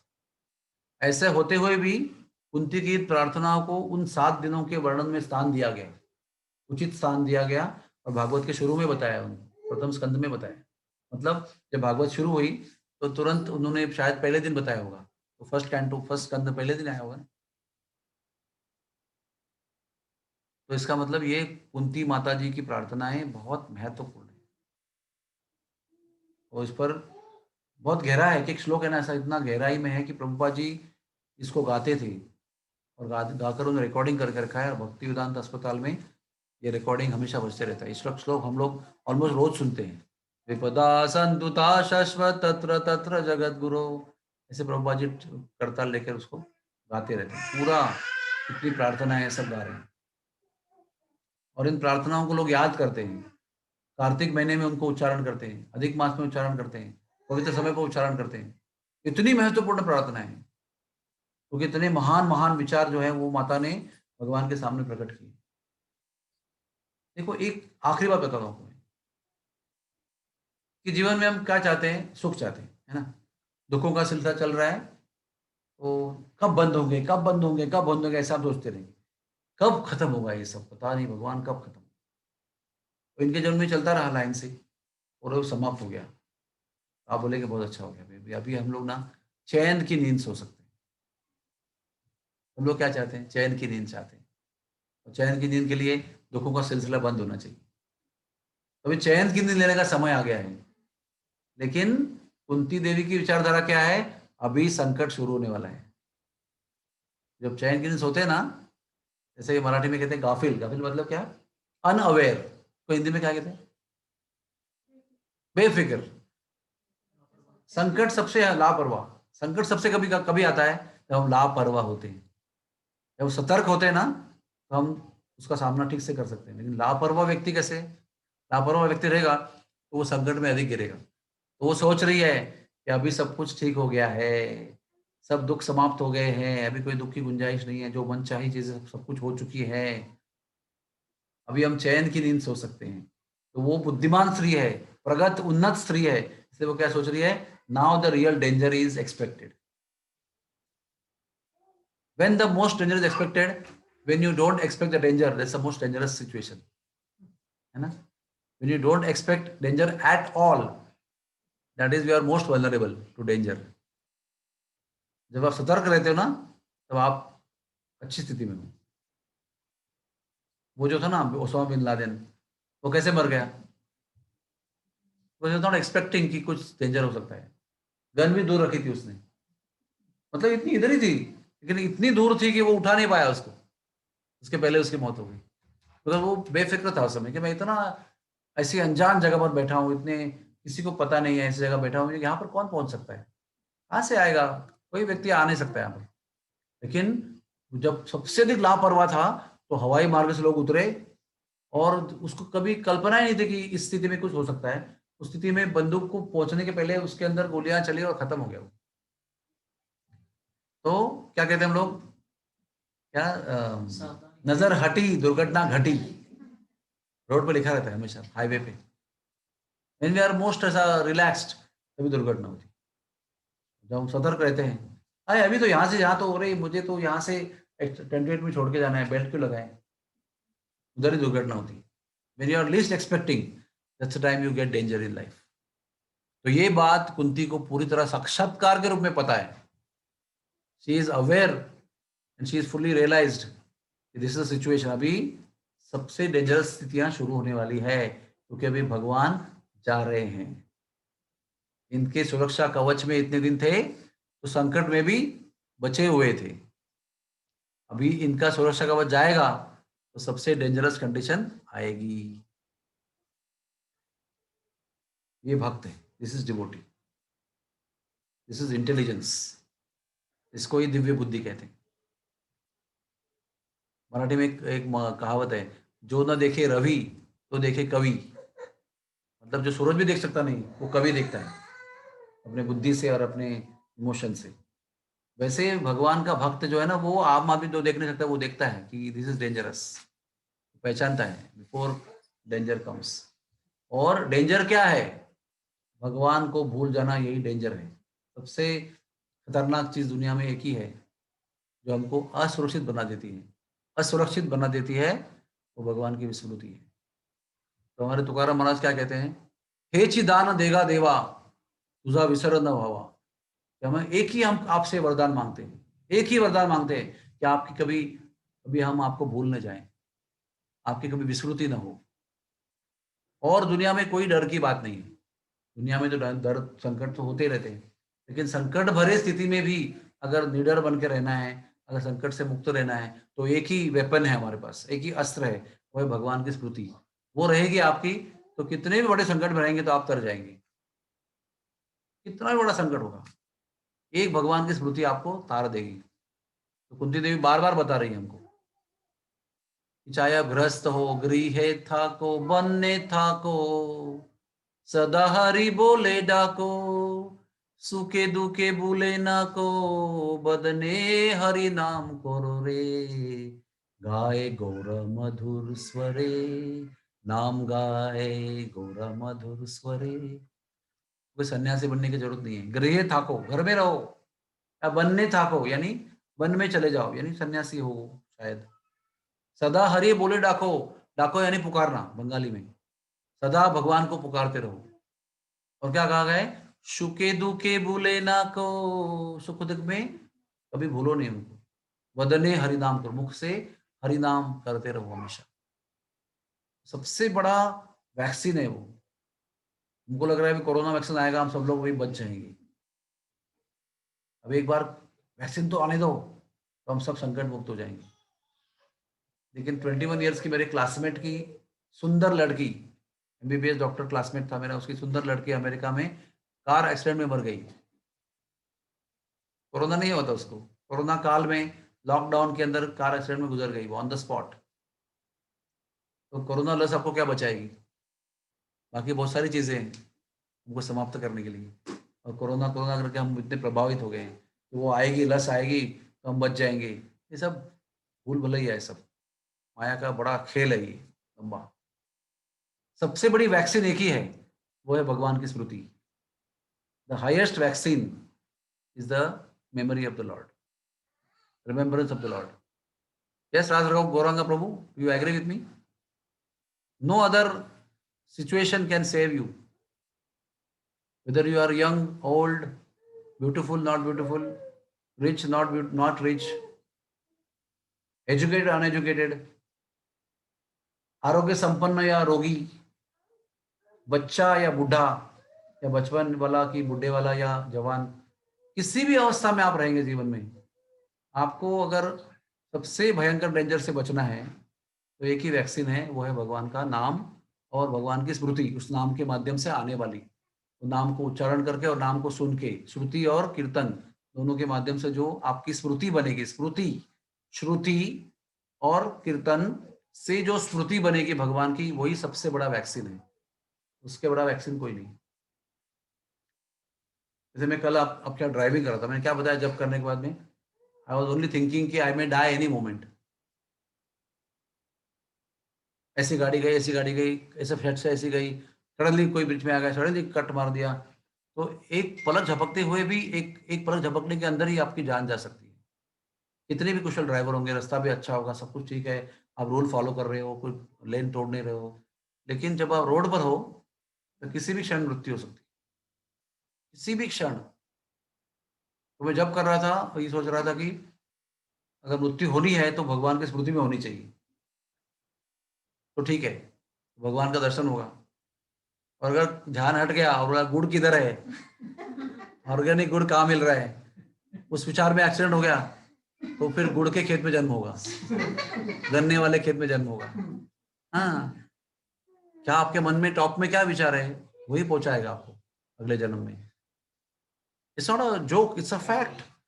अगर गुड़ को कहाँ भी रुकना है, उसके लिए अंधेरे में दिखता नहीं तो कहाँ रुकना है, उस विचार में होते हुए एक्सीडेंट हो गया और डेथ हो गई, तो निश्चित रूप में आप उसी के आसपास जन्म लेंगे, उस विचार में आपने शरीर छोड़ा है। इतना डेंजरस है ये सब। तो हमारा स्मृति कहाँ पर है, उसको हमें बार बार सोचना पड़ेगा। Where I am, where my mind is, मेरा मन और मेरी विचारधारा, मेरी स्मृति किस दिशा में। चाहे मैं खाना बना रही हूँ, चाहे बच्चों को संभाल रही हूँ, चाहे कुछ घर साफ कर रही हूँ, लेकिन अगर चेतना भगवान में है तो सब कुछ सुरक्षित है। लास्ट एक बताता हूँ, पता समाप्त करने के पहले, कि इस सारे विवंचना में, विवंचना यानी कि इतना जो संसार है, दुनिया में इतना सारे काम करने पड़ते हैं, इतनी सारी जिम्मेदारी है, इतनी सारी तकलीफें हैं, इन सब में कैसे याद करना है। अभी देखो, अनुषा जी बालक को लेकर बैठी, हाँ, समझो अभी बालक सो गया, उसको अंदर रखा या यहाँ रखा, वो अच्छी तरह सो रही है, कोई प्रॉब्लम नहीं है, सोने का समय भी है और सो रही है, और आप कथा सुन रहे हो, लेकिन आपका ध्यान कहाँ रहेगा? कथा सुन रहे हैं आप ध्यान से भी, फिर भी आपका एक मन का पार्ट किधर रहेगा? भूख तो नहीं गई, भूख तो नहीं लगी, डायपर तो गिरा नहीं किया, मतलब। और समझो आप खाना बना रही है, वो सो रही है, यहाँ पर अच्छी तरह सो रही है, कुछ जाली लगाई है, मच्छर की जाली लगाई है, सब तरफ से ऊंचा किया है, गिरने की संभावना नहीं है, कुछ भी प्रॉब्लम नहीं, हर तरह सुरक्षित है। और आप यहाँ से किचन में गई, आपका सारा ध्यान कहाँ रहेगा? उसने ऊ भी किया ना, आप तुरंत गैस बंद करके देखने हो क्या हो गया, कुछ नहीं, ठीक है, वापस गैस ऑन करें। अंदर गए वॉशिंग मशीन में घुमा दे रहे, वापस ऊ आवाज आया, वापस आके देखेंगी, ठीक है ना। मतलब सब कुछ कर रहे हैं आप, लेकिन आपका ध्यान कहाँ है? बालक तो कोई कष्ट तो नहीं है बालक। उस तरह से भगवान का ध्यान होना चाहिए, उस तरह से भगवान का ध्यान होना चाहिए। इस तरह से हम बालक, एक प्रैक्टिस है आपके लिए कि आप अभी किस तरह से बालक के विषय में पूरी तरह चिंतन में हो, उसी तरह पे उस जगह पे भगवान आ जाएंगे, तो आपका जीवन मुक्त हो गया। अगर नया नया व्यवसायी है और व्यवसाय में उसको प्रॉफिट कमाना है, तो कैसे दिन रात सोचता है वो, how to make profit, how to settle down. दिन रात मतलब दिन रात 24/7 उसका जब में भी वही विचार चलता है। जब कर रहा है 16 माला, लेकिन वही विचार चल रहा है कि मैं अभी आज क्या करूं जिससे मेरा प्रॉफिट बढ़े। नया नया बिजनेस है, अभी सेटल होना है मुझे। यहाँ तक कि मुझे अभी अनुभव है, मैं आपको मेरा खुद का अनुभव बताता हूँ कि चेतना कैसे बनती है। देखिए, मुझे ना बहुत शौक था कि मेरी खुद की मोटरसाइकिल होनी चाहिए, और वो तो एक सपना था, तब सपना ठीक था। लेकिन एक स्थिति ऐसी आई कि वो आ सकती है, और मैं उसके लिए अभी काबिल हो गया हूँ, और मैंने उसको बुकिंग भी कर दिया है, और वो आ रही है। क्या बताऊँ आपको, रोज रात को मैं सपने देखता था कि मैं स्कूटर मोटरसाइकिल चला रहा हूँ। Believe me, every single night I was dreaming कि आई एम ड्राइविंग मोटरसाइकिल। फिर वो आई मोटरसाइकिल, फिर वो सपने आने बंद हो गए। ठीक है। उसके बाद में फोर व्हीलर जब आने का समय आया ना, तो मैं दिन रात ड्राइविंग करता था सपने में, all time driving a new car. ये हमारी चेतना की अवस्था है। एक फालतू चीज है। आज मुझे एक पैसे का इंटरेस्ट नहीं है फोर व्हीलर ड्राइव करने का और टू व्हीलर ड्राइव करने का। फोन करता हूँ, गाड़ी आके मुझे ले जाती है। मुझे एक भी इंटरेस्ट नहीं है अभी बैठूं और ड्राइव करके कहीं चलूं। लेकिन उस समय पे स्वप्न आते थे मुझे कि मैं वो नई गाड़ी के स्टीयरिंग पे बैठा हूँ, ड्राइविंग कर रहा हूँ। स्मृति में कितना घुस गया था वो। वैसे भगवान की याद आएगी ना, तो हम यशस्वी है जीवन में। चाहे वो मोटरसाइकिल हो, चाहे वो बालक हो, चाहे वो न्यू बिजनेस हो, चाहे वो फोर व्हीलर हो, चाहे वो घर हो। एक जमाना था ऐसे, मैं आपको सच बताता हूँ, वो सृष्टि कॉम्प्लेक्स में ना मैं घूमा करता था साइकिल लेके, ये सोचकर कि कभी जमाने में क्या इसमें से एक छोटा सा घर मेरा हो सकता है क्या। साइकिल लेके घूमता था मैं सेक्टर 2 सेक्टर 1 भक्ति वेदांत के एरिया में, कि can there be a time in life where I can own one of this house. उस समय घर नहीं था ना, सब परेशानी घर की थी। आज नहीं सोचता हूँ ऐसे साइकिल लेके। मतलब बड़े घर को भी देखता नहीं हूँ कि भाई ये मेरा हो सकता है क्या, I am happy, I am okay, I am satisfied. लेकिन कितनी वस्तुओं का चिंतन किया आज तक। कभी मोटरसाइकिल का किया, कभी बीवी पर किया जो गर्लफ्रेंड थी, फिर बाद में घर के ऊपर किया, फिर कार के ऊपर किया, फिर मोटरसाइकिल के ऊपर किया। कितना समय उसमें गया ना, एक एक विषय को चिंतन करते करते, वो ट्रांसफर होते होते how much time has gone. और अभी भगवान का चिंतन करने की कोई अभी तक उतनी ऐसी उत्कंठा उत्पन्न नहीं हुई है कि भगवान दिन रात सपने में आ रहे हैं। ऐसा नहीं हो रहा है अब तक ना।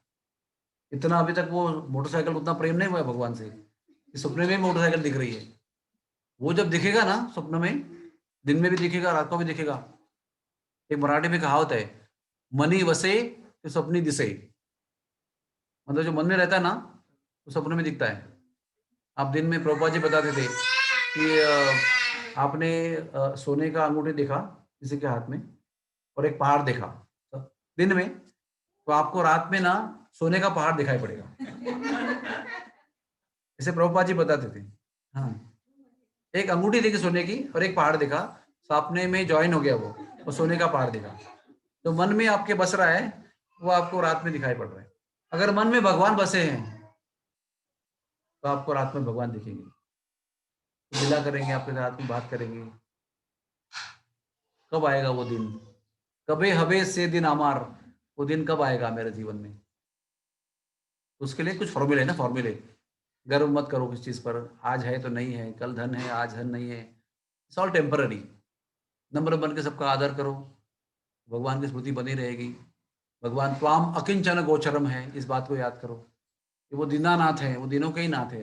वो गर्विष्ठ लोगों के नाथ नहीं है। Is not the Nath of proud people. वो गर्वनाथ नहीं है, वो दीनानाथ है। तो दिन बनेंगे तो दीनानाथ की कृपा होगी। हे दीनानाथ आओ चले आओ, हे दीनानाथ चले आओ, दीनानाथ दीनानाथ दीनानाथ, हे दीनानाथ आओ चले आओ, हे दीनानाथ चले आओ। तो दीनता अगर सही की होगी ना, तो दीनानाथ दौड़ के आएंगे, दीनानाथ दौड़ के आएंगे। ये अनुभव करने के लिए जीवन है। दीन बनने के बाद कैसे दीनानाथ दौड़ के आते हैं, इसका अनुभव करने के लिए जीवन दिया है भगवान ने। Hare Krishna Krishna Krishna Hare Hare, Hare Ram Ram Ram Hare Hare. Thank you very much. कोई प्रश्न है? Fantastic class. ये प्रश्न नहीं है। हम लोग कैसे प्रैक्टिस कर सकते हैं? Bye hearing continuously daily? हाँ, माता जी प्रश्न पूछ रही है कि हम लोग ये कैसे प्रैक्टिस कर सकते हैं। उसका उत्तर ये है कि हर रोज आपको भगवान के विषय में श्रवण करना है। हर रोज जितना भी हो सके उतना भगवान के बोलना है, बात करनी है, चर्चा करनी है, जितना हो सके उतना। और वो हो गया तो फिर चिंतन करते रहना उसके बारे में। जैसे एक लड़की माता पिता के इच्छाओं के खिलाफ अपने बॉयफ्रेंड के बारे में सोचते रहते ना, खाते पीते सोते बैठते कपड़ा धोते पढ़ाई करते हुए दिन रात। How she remembers the boyfriend, how the boy remembers girlfriend. किताब खोलेगा तो फिर वही दिखाई पड़ेगी उसके अंदर, है ना। वैसे ये स्मृति भगवान की होने का प्रयास होना चाहिए। एक्चुअली माँ और बेटे की बेबी की ज्यादा एग्जाम्पल बॉयफ्रेंड गर्लफ्रेंड का एग्जाम्पल सारा समर्पक है। बिकॉज वो कैसे है ना, वो ऐसी चेतना होती है, स्मृति होती है कि वो मन से वो हटता ही नहीं विषय, जब तक वो प्राप्त नहीं होता तब तक दिन रात एक ही विचार सपने अपने उसके चलते रहते। तो वैसे हमको श्रवण चर्चा सब कुछ उनके विषय में होगा।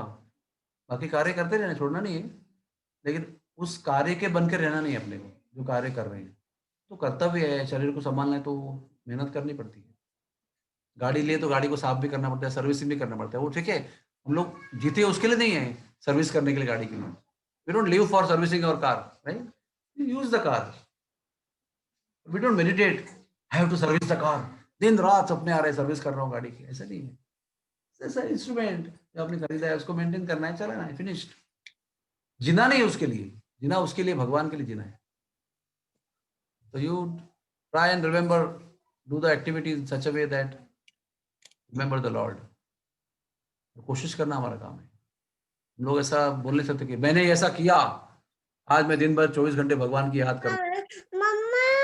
नहीं होता है, कृपा से होता है। प्रयास करना हमारा काम है, कृपा से फिर याद आती है भगवान। और राजगौरंग प्रभु,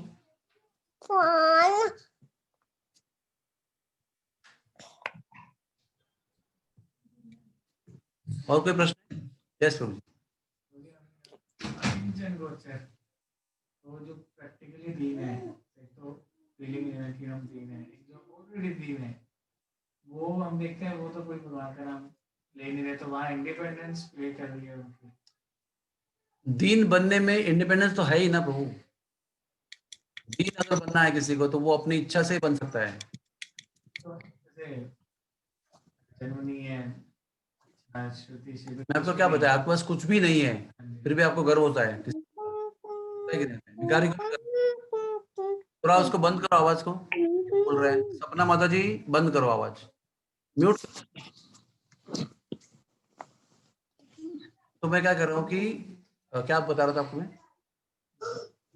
हाँ, भिखारी को भी अपने भिखारी होने पर गर्व होता है। इसके पास कुछ भी नहीं है, ना जन्म ऊंचा है, ना धन है, ना सौंदर्य है, ना विद्या है, फिर भी अहंकार के कारण रहता है। बंद करने बोला है। नम्रता है ना, वो अपने आप नहीं आती भाई, इट्स नॉट नेचुरल। कुछ चीजें आपको फेवर करती है नम्र बनने के लिए, जैसे गरीबी, अनपढ़ होना, धन नहीं होना। तो आपको एक थोड़ा सा फोर्सफुली यू आर नम्र बट नॉट रियली नम्र। There's nothing else to be proud of। क्या करें क्या फिर, वो धनी सामने आदमी आएगा तो आपको ऐसे ही होना पड़ेगा ना, क्योंकि वो आपसे ज्यादा धनी है। लेकिन फिर भी मन में वो अंदर घुसी हुई नम्रता नहीं है, वो तो मन में गर्व की प्रवृत्ति है। तो जब इच्छा से आप नम्रता की प्रैक्टिस करते हो और वो गुण कमाते हो प्रयत्न पूर्वक, मुझे भगवान की प्राप्ति के लिए गुण चाहिए, और हृदय से आप प्रामाणिकता से genuinely you are trying to be humble, then that memory of the Lord can be continuous. But स्थिति से अगर आप नम्र बने हो तो कल धन आते तुरंत आप एकदम गर्विष्ठ हो जाओगे ना। उल्टा ऐसा कहते हैं जो बहुत गरीब होता है ना, जब वो धनी बनता है तो उसको ज्यादा गर्व होता है ऐशो आराम का, और जो जन्मजात श्रीमंत है उसको इतना ज्यादा गर्व नहीं होता है, बचपन से ही उसमें है वो। लेकिन जो गरीब से अमीर बनता है ना, वो ज्यादा एकदम ऐसे एंजॉय करने में आगे रहता है, ज्यादा हर चीज में उसको रहता है कि अरे मैंने इतने मेहनत से धन कमाया है, ये सब मेरी दुनिया में नहीं क्रिएट किए, जीरो में से ज्यादा गर्व होता है उसको। I have created my world from zero, today I am from zero, I have no support from my parents, ज्यादा गर्व होता है उसको। तो वो दिस नॉट जेन्युइन ह्यूमिलिटी। लेकिन नम्रता है नहीं, उसको कमाना पड़ता है, वो ऐसा एक ऐश्वर्य है, उसको आपको अर्न करना पड़ेगा मेहनत से। कैसे होगी? संतों की सेवा करना है आपको, भगवान के नाम का जप करना है, साधना करनी है, और गुरु के प्रति शरणागति से जीवन बिताना है, तब आएगा वो। देखो हमारे पास, हमारा भाग्य क्या है, हमारे पास वैष्णव भी है, हमारे पास भगवान का नाम भी है, हमारे पास सत्संग भी है, सारे साधन जुड़े हुए हैं, हम लोग ले नहीं रहे उसको, इतना ही फर्क है, लेकिन सब अवेलेबल है। लेकिन दो लोग दुनिया में कितने ऐसे हैं जिनको पता ही नहीं सत्संग क्या होता है, भक्त क्या होते हैं, भगवान क्या होता है, नाम क्या होता है, वैष्णव क्या होते हैं, अतिथि सेवा क्या होते हैं, लोगों को पता ही नहीं इसके बारे में। तो कितने डेंजरस कंडीशन में है वो। हमारे पास अगर मैं कहूंगा कि वैष्णव की सेवा करो, आपको ऐसा नहीं भाई कौन वैष्णव कौन होते हैं, ऐसा आपको प्रश्न नहीं आएगा। You know who Vaishnav, you know how to serve him, बस how you just do it, everything is ready. अभी आप बोलेंगे अरे माता जी पनीर मटर बनाओ आज, पनीर भी घर पे है, मटर भी घर पे है, तेल भी है, एवरीथिंग इज देयर, तो क्या खाली बनाना है आपको। कुछ भी नहीं रहेगा तो क्या करेंगे, अरे पनीर कहाँ मिलता है, मटर कहाँ मिलता है, इस सीजन में कहाँ मिलेगा। ये स्थिति है हमारी। क्या स्थिति है, मटर पनीर खाना है, मटर भी है, पनीर भी है, सब कुछ है हमारे पास। That is our fortune. हमको खाली करना है बस, that's all. No searching business, we already have everything. और कोई प्रश्न है? यस प्रभु जी। जी जैसे कई बार सुनने को ऐसा मिलता है कि ये जो प्रोसेस है ये सेंडिंग नहीं है, डिसेंडिंग प्रोसेस है। हाँ, और जैसे मटेरियली बात करते हैं कि किसी भी चीज से शक्ति होगा, ये तो सेंडिंग ही होता है जनरली, मेरी तरफ से शक्ति होती है किसी भी चीज को, बाइक को मैं सकता होता हूँ, किसी भी चीज से, भौतिक चीज से, या सेंडिंगली हो जाता है जनरली। लेकिन जैसे हम भक्ति की बात करते हैं तो वो डिसेंडिंग है। कई बार ये भी सुनने में आता है कि जो हमारा खुद का एफर्ट है उससे हम लोग ये शक्ति नहीं पा सकते। डिसेंडिंग प्रोसेस जरूर है, आपके एफर्ट के बिना वो डिसेंडिंग नहीं होती। कृपा के लिए आप लोग ये अभी लाइट चलाना है, लाइट चलाया थोड़ी ना, उनको कनेक्शन करके बटन दबाना पड़ा। लाइट तो वो उन्होंने पैदा नहीं किया, लाइट अपनी शक्ति में है, वो पावर उसकी है, सब कुछ सेटिंग करके रखा है। उनका एफर्ट क्या है उसके अंदर, आपने कुछ भी एफर्ट नहीं है। कंपनी ने लाइट बनाई है, सब एलिमेंट कंपनी का है, सब कुछ बाहर से आया हुआ है, उन्होंने क्या बड़ा काम किया उसमें। लेकिन उन्होंने उसको कनेक्ट करके ऑन किया है। वो अंदर था कबर्ड के अंदर, तब प्रकाश नहीं दे रहा था वो। तो डिसेंडिंग मतलब वो है उधर जगह पे, उतर नहीं रहा है वहां से वो। आपको कनेक्ट करना पड़ेगा और आपका प्रयास डालना पड़ेगा उसके अंदर, जो इनसिग्निफिकेंट है। आपका प्रयास जो है वो इनसिग्निफिकेंट है, इसमें कोई दो राह ही नहीं है उसके अंदर। लेकिन वो इनसिग्निफिकेंट प्रयास आपको वहां दर्ज करना पड़ेगा, तब जाके डिसेंडिंग प्रोसेस शुरू होगी। वो हौद में होता ना, फाउंटेन होता है ना, सब कुछ है वहां पर, पानी है, वो मशीन लगा हुआ है, मोटर लगी हुई है, सब कुछ है। लेकिन बटन चालू किए बिना वो फाउंटेन चालू नहीं होता है। रात का होता है ना फाउंटेन शो, कई जगह पे होता है ना, फाउंटेन होता है ना, गार्डन में होते हैं, वो पॉन्ड में होते हैं। उसमें फिल्म भी दिखाते हैं आजकल, मालूम है आपको, फाउंटेन के अंदर पिक्चर दिखाते हैं, पूरा बाकायदा प्रवचन सुन सकते हैं आप। हमने देखा है, इसलिए बता रहा हूँ। वृंदावन में किसी स्वामी जी का वो पानी के पर्दे पर प्रवचन सुना है हमने। आप क्या कहेंगे, आपका एफर्ट तो एकदम इनसिग्निफिकेंट है, क्योंकि आर्किटेक्चर ने आके डिजाइन किया है, उसने लाखों रुपए खर्च किए हैं, पॉन्ड बनाया है, सब कुछ किया है। अभी आज क्या कर रहे हो आप, खाली बटन ऑन कर रहे हो, अपने आप सब डांसिंग हो रहा है, उसका पर्दा बन रहा है, सब कुछ अपने आप हो रहा है, लाइट चालू हो रही है, कलरफुल आ रहा है, सब कुछ आ रहा है। तो आप कहेंगे कि इतना बड़ा काम करने के लिए क्या जरूरी है, बटन ऑन करना जरूरी है। वो जितना इनसिग्निफिकेंट है उतना ही हमारा एफर्ट इनसिग्निफिकेंट, लेकिन उसके बिना वो फाउंटेन की पिक्चर शुरू नहीं होती है। इसलिए आप कहेंगे हमारा तो कुछ में रोल ही नहीं है। नहीं, आपका ही रोल है सब कुछ। आप जब अर्ज करेंगे ना तभी उसका रिस्पॉन्स मिलेगा आपको, अपने आप नहीं मिलेगा। Your effort is first. जब आप कहेंगे ना यस सर, तभी वो शुरू हो जाएगा। आपको चाहिए ही नहीं तो शुरू कैसे होगा? और आप सोचते रहेंगे मेरे पास तो क्या शक्ति है, मैं कर ही क्या सकता हूँ, तो वो भी वही रहेगा, आप भी वही रहेंगे, अपनी जगह पर रहेंगे आनंद में। You have to do your effort. You can not say I will my efforts are insignificant, what is the value of my effort. ऐसा नहीं होता है। आपको अपना काम, अपना प्रयास करना ही है। You have to do your efforts, then God will give mercy to you. अवरोह, descending process. Then why that causeless mercy? ऐसी कोई नहीं है। वो जब भी हम बिना एफर्ट के होती तभी कॉजेस कहते हैं उसको। आपने अभी हमने कोई घर छोड़ के हिमालय में तपस्या नहीं की, कोई गुफा में नहीं रहे, कोई घरदार छोड़ के संन्यास्त होकर वहां पर तपस्या करने गए नहीं, कोई दुनिया भर खोज नहीं किया गुरु जी का। हमें तो अपने घर बैठे ही गुरु जी मिले।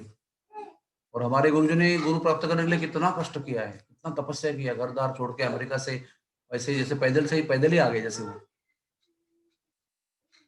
तो हमें जो मिला है वो कॉजेस मर्सी है। उन्होंने इसलिए परिश्रम किया, हमने तो ऐसे ही फ्री में प्राप्त किया है। तो कभी कभी जो बिना एफर्ट के प्राप्त हो ना कॉजलेस, उसकी वैल्यू नहीं होती, कोई उसकी कीमत नहीं होती। हम लोग नहीं करते उसके लिए। क्या है, आया वैसे गए तो we don't care for it. जो मेहनत से कमाया होता है ना, पसीना बहा के, उसको छोड़ नहीं सकते आप इतना जल्दी। जैसे भक्तिवेदांत हॉस्पिटल बनाया ना मुंबई में हमने, वो फाउंडर डॉक्टर जो है ना, जिन्होंने उसको बनाया है, वो तुरंत छोड़ के भाग नहीं सकते। नए आए हुए जाके कुछ बताया, बातचीत हो गई, कुछ गलती हो गया, कुछ बुरा लगा तो तुरंत रिजाइन करके चले जाएंगे। लेकिन जो फाउंडर्स हैं उनका 50 अपमान भी करेंगे ना तभी भी नहीं जाएंगे वो, क्योंकि ईट उन्होंने ऐसे पसीना बहा के खड़ी खड़ी कर दी उधर। जितनी ईंटें लगी हुई हैं, हर एक ईंट पे कितने पसीने बहाए उनको पता है। तो वो अपमान छोड़ देंगे, वहीं पर सेवा करते हैं, क्योंकि मेहनत किया ना उन्होंने। इसलिए मेहनत करना जरूरी है। और फिर वो मेहनत का जो फल है ना, उसको आप छोड़ नहीं सकते, क्योंकि भगवान की कृपा जो आपने प्राप्त की है, भले वो आपके मेहनत के सामने, आपकी मेहनत बहुत तुच्छ है और प्राप्ति बहुत ज्यादा महान है, फिर भी आपने मेहनत अपनी तरफ से की है ना, आप उसको छोड़ नहीं सकते। इसलिए अपनी मेहनत करना जरूरी है। ओके, तो यहाँ पर अपने प्रवचन को विश्राम देते हैं। वो तुरंत दूसरे मीटिंग में बैठना है, तुरंत, इमीडिएटली। हरे कृष्णा कृष्णा कृष्णा हरे हरे, हरे राम राम राम हरे हरे। तो संक्षेप में रिवीजन करते हैं। जीवन संकट से भरा हुआ है, लाइन से, भगवान के होने से ही हम उससे बच सकते हैं। संकट भी आते हैं, वो अच्छे हैं, क्योंकि वो भगवान की याद दिलाते हैं। Second point. और थर्ड पॉइंट, ऊंचा जन्म, बहुत सारी विद्या, बहुत सारा धन, बहुत सारा सौंदर्य होता है तो गर्व होता है, उससे भगवान की प्राप्ति नहीं होती। तो वास्तव में दीन होता है, उसी को भगवान की प्राप्ति। जय जय श्री राधे।